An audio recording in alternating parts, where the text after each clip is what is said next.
Mag-unboxing po tayo ng ating shoes. Akala ko hindi ko na magagamit ito. Isang taon na to, no? More than 1 year. So, 2 years na. So, 2 years na po. Para pili ko kayo magagamit. Medyo malakas ang baha. Baha talaga. Hindi po. May baha po sa labas. So, kailangan mabilhin tayo sa supermarket. Gamitin natin ang ating pangmalakas ang bota. Pumunta po tayo sa... Hindi siya kasya kay, kay Day at size 7 lang itong atong nabili ko. So, pang akin lang talaga. So, magagamit ko na ang pangmalakasang bota. Ready na ba tayong pumunta sa supermarket? Bili lang tayo saglit.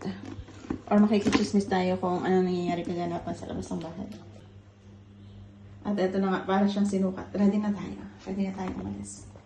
Makikichismis muna tayo. Ang ganda ng bota.